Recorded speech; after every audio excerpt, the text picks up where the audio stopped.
At issue tonight, Ontario's premier is suggesting Canada cut Mexico out of the North American Free Trade Agreement negotiations. What I'm proposing to the federal government, we do a bilateral trade deal with the U.S., and if Mexico wants a bilateral trade deal with Canada, God bless them. Ford accused Mexico of being a backdoor for cheap Chinese imports. The finance minister says she has heard similar concerns from American officials. Mexico is not acting the way that Canada and the U.S. are when it comes to its economic relationship with China. So is abandoning Mexico actually on the table here? How much will that issue, that China factor into these discussions? I'm Rosemary Barton here to break it all down tonight. Chantal Hebert, Andrew Coyne, and Aaron Wary is in for Althia Raj this week. Nice to see you all. I'll start with you, Chantal. What do you make of Ford's comments? There is some truth to what they're saying that Minister Freeland acknowledged, that Chinese parts are making their way to Mexico, and that probably doesn't quite follow the rules of the free trade agreement. What do you make of what he said? And that is kind of an advance warning on two scores. The first to Mexico, obviously, because this renegotiation or revision is set for 2026. It will happen. But also a warning, I guess, to the federal government that it's going to be harder to lead a response going forward because others who have elections coming are not relying on a government that's got maybe 6 to 9 months to an election. That being said, I am uneasy strategically with the notion that Mexico, Canada, Ontario would start sending signals of what they would cave on at a negotiating table before they even get to it. Yeah. A little curious, too, that the federal government would say that, I think, or I mean, it's not that they're saying it's on the table, but acknowledging it, because the federal government has put in place tariffs against China, and that was something Donald Trump was quite pleased to hear. So I'm not sure, to Chantal's point, Andrew, what the strategy was there either. I think Mr. Ford is either panicking and or seeking opportunity in here of the worst and most short-sighted kind. Leave aside the issue of the tariffs. Ordinarily, I would have no problem with Mexico letting stuff in tariff-free, but there is a legitimate security issue when it comes to China. Sure. But to solve, quote-unquote, that problem by bilateralizing a trilateral trade deal is the exact worst response to dealing with the Trump challenge or threat. What we need to be doing is working together, Canada and Mexico, and not just that, but Canada and its allies generally. But let's stick with the trade deal. The worst thing you could do would be to have two bilateral trade deals, Canada-U.S. and U.S.-Mexico, because then United States becomes the hub and we become the spokes. You can locate a plant in the United States and serve all three markets simultaneously. We don't want that. We want a trilateral trade deal that's in our strategic advantage as a country. So for Mr. Ford to be going off half-cocked like this, I think is really unfortunate and not helpful at this particular moment. I agree with Chantal that part of the problem is we've got basically a lame duck government and a lame duck prime minister in Ottawa. And it, I think, advances the argument for saying maybe we need to have an election sooner rather than later. Because if this is replicated by other provinces, this is hurting our national interests and it's dividing the country. If Mr. Ford had his way, and we bilateralists for the sake of the Ontario auto industry, there's other parts of the country that are going to pay the price for that who are not going to be terribly happy. So I would hope that the federal government will ignore this particular suggestion. Aaron?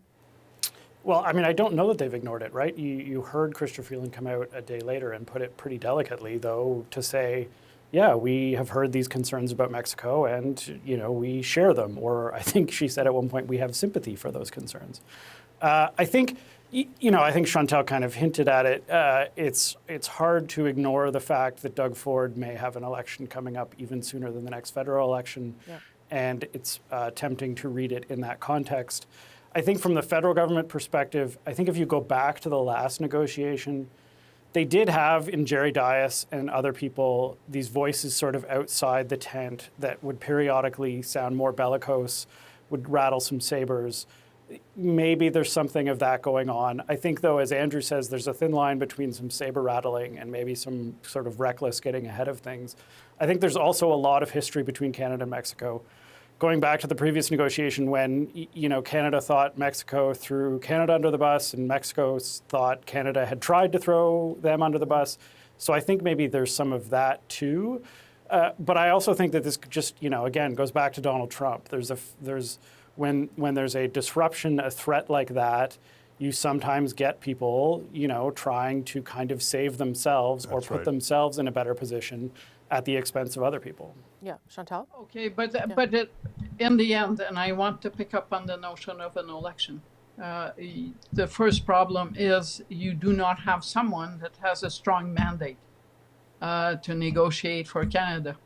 Whether you like it or not, there will be an election in this country. People read polls, and it's kind of a free-for-all, and that does argue for an election sooner rather than later, so that Canadians can decide, and they can decide that Justin Trudeau is fine to be dealing with Donald Trump. He did okay in the previous round, but he cannot continue to pretend that he is that same person with that same level of moral authority anymore.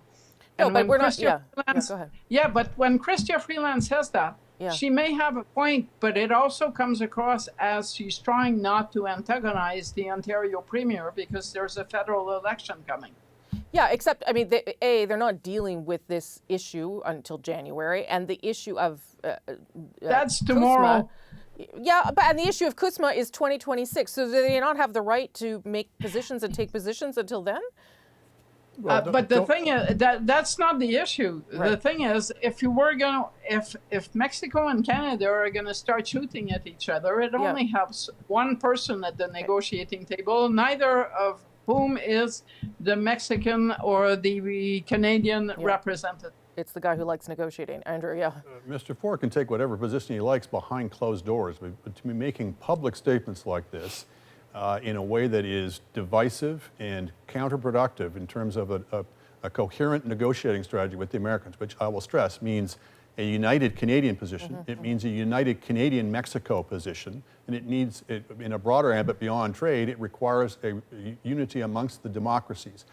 Mr. Trump has been very clear in saying that he regards America's enemies as its allies and its allies as its enemies now. So he'll be cozying up to Russia, but he'll be doing everything he possibly can to antagonize America's erstwhile allies, and that would include Canada.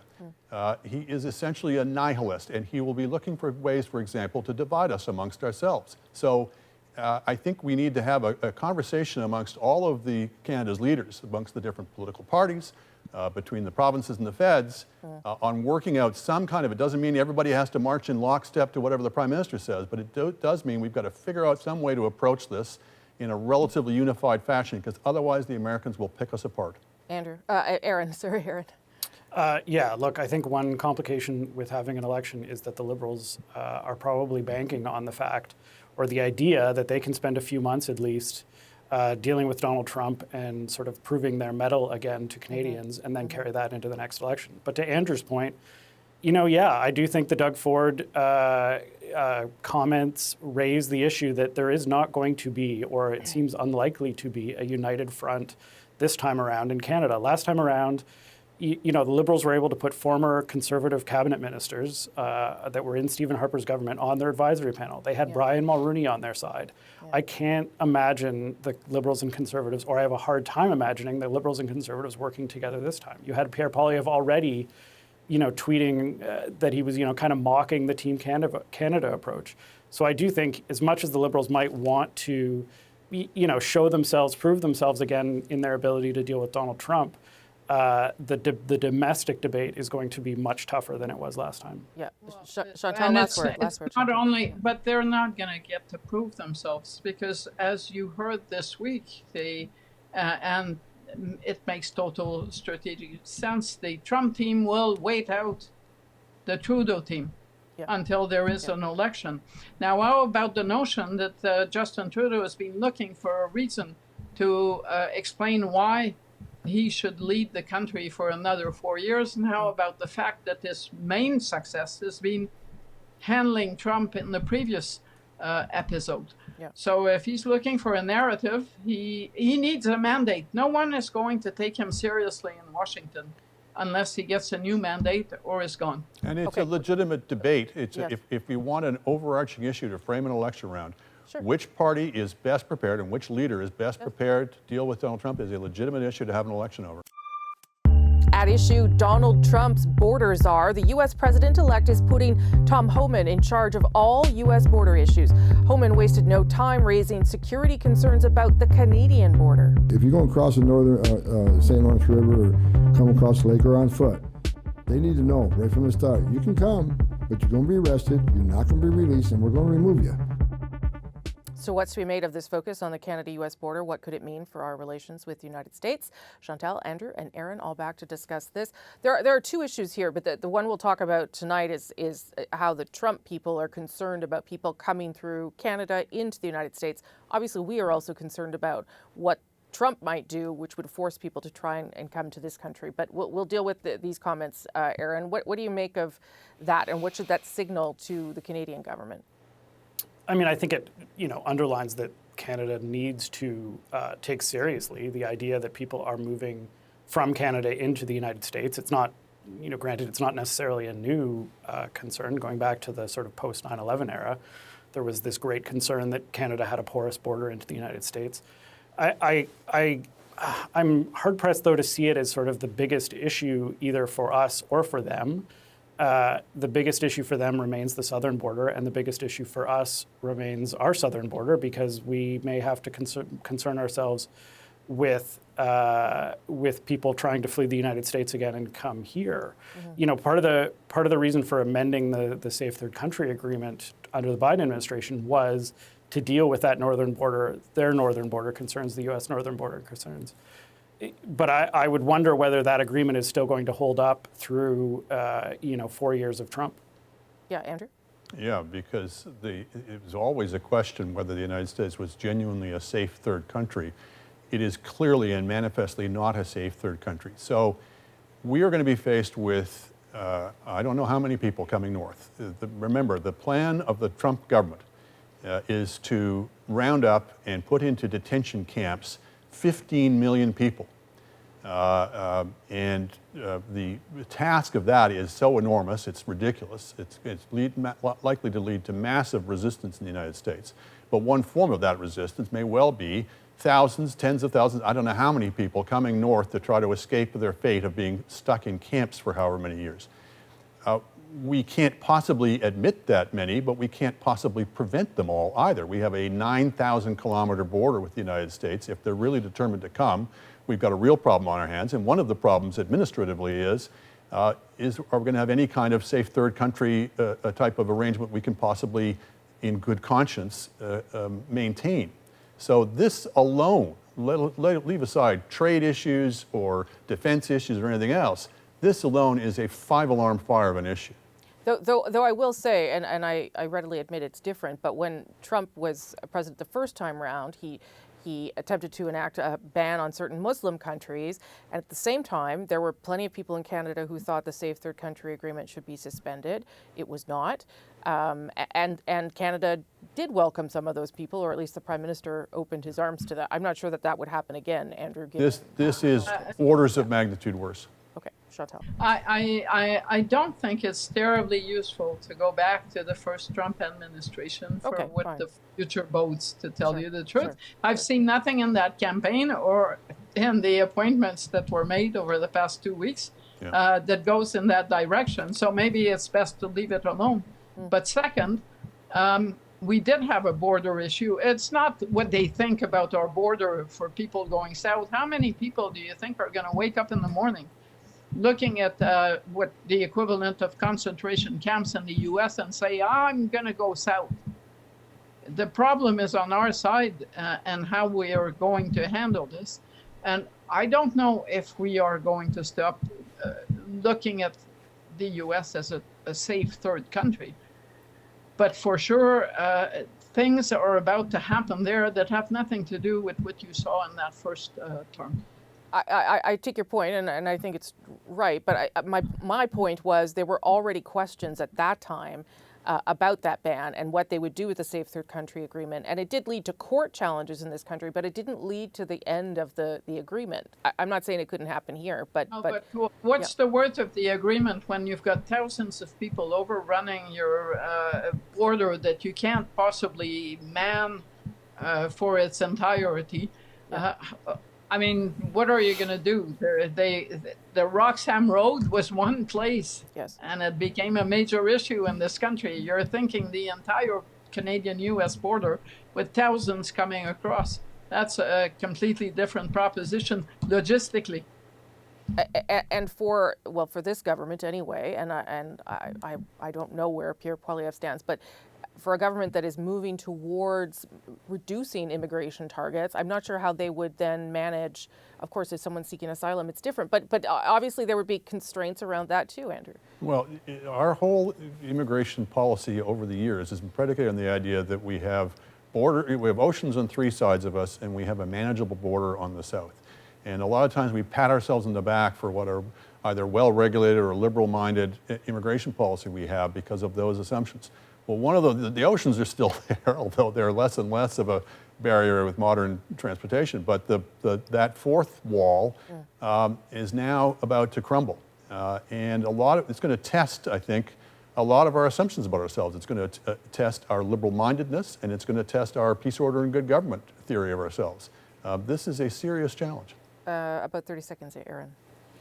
Yeah, I mean, I think one thing that might deter people from coming to Canada is the idea that, authorities here are going to stop people and then transfer them back to American authorities. Yeah. And I suppose the question then becomes, will American authorities still accept them?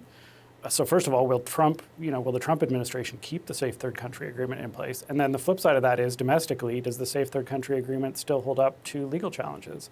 Yeah. Yes, I think Chantal's right.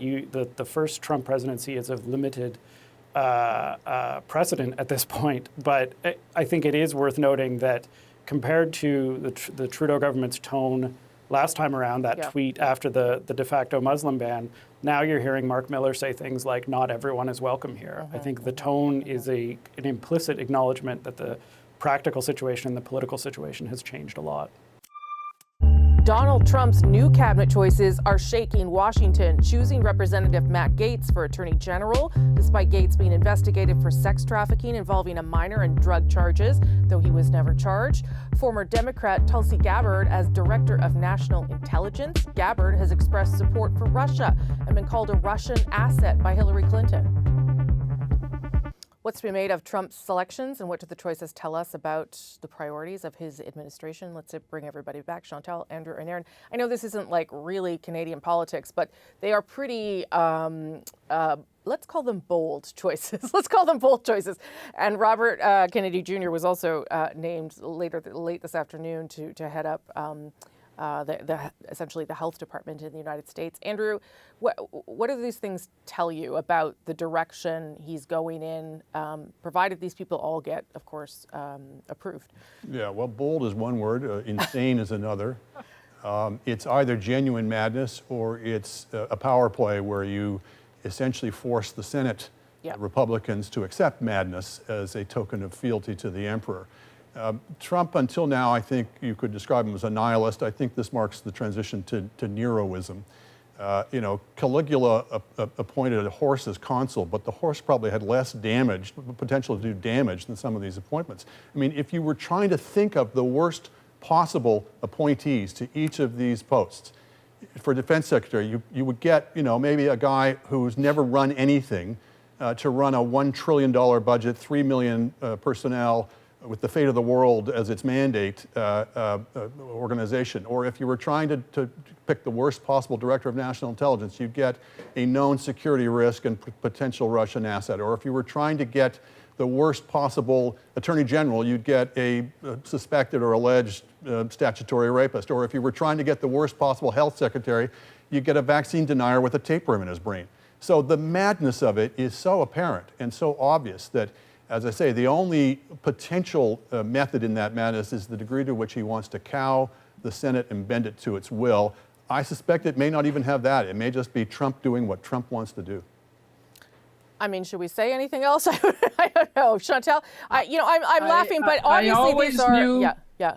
No, I always knew Andrew would cover that ground, and I don't disagree with anything he said. That being said, from a Canadian perspective, a number of these people have already had bad things to say about Canada or predictions about our next Canadian election. Yep. I.e., Justin Trudeau's going down, let's not pay any attention to him, which is a lot less polite than the way our political leaders have treated the American election. Was it on this show no, it was some other show where we ran a clip of Justin Trudeau saying how pleased he was to work with Donald Trump again.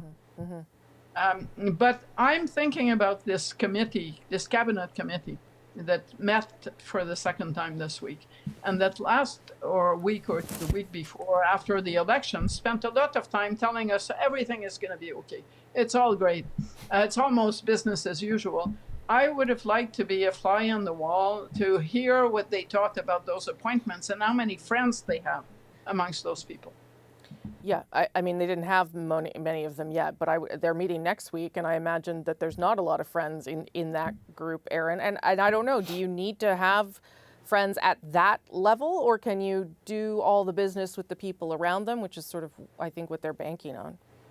I mean, I think you do have to be able to work with them in some capacity. Sure. I think, though, look, this is a different group. If you go back to Trump 1, there was this idea that there were, quote unquote, adults in the room. There were these kind of highly credentialed individuals who were not sort of card-carrying members of the MAGA movement, who were there, who were going to keep an eye on things and keep Trump from sort of exploring his most extreme sort of impulses. That is clearly not the case this time around. And my hunch, my assumption would be that speaks to the way Donald Trump wants these next 4 years to go and how much he wants to do and how much he's willing to do. And I think, as Andrew suggests, this comes back to the U.S. Senate. In pre-sort of 2006 times, you would have said, well, there's no way the U.S. Senate will allow these people to be confirmed. I think it would be foolish at this point to assume that they won't be. Yeah. Not only because this is a loyalty test, but because I think we've seen that the idea that a political party will sort of act as a gatekeeper and sort of stop its leader from doing certain things, I think has been disproven over the last 8 years. Or they may... And I think, sorry, just to finish, I think this will be, as much as it's a sign of the Trump sort of White House, I think you will also get an indication of where the Republican Party itself is at. Andrew, yeah. Just 2 quick points. One is they may stop the Gates appointment, for example, because he's personally hated in the Congress, and then say, well, we've shown our independence, and then they'll wave through the rest of them. And the second is stay tuned for worse appointments to come. Well, no one even mentioned Elon Musk, the world's richest man, sitting at national security briefings for some reason no one understands. Anyway, okay, more to talk about in the future. Thank you all for being here. That's At Issue for this week. Don't forget, you can catch The National on YouTube and CBC Gem. You can catch me on Rosemary Barton Live Sundays at 10 a.m. Eastern. Also, we're getting ready to do our year-end discussion where you get to decide, or at least send ideas, about what's at issue. You can send your political questions to thenational@cbc.ca. I'm Rosemary Barton. Thanks for watching.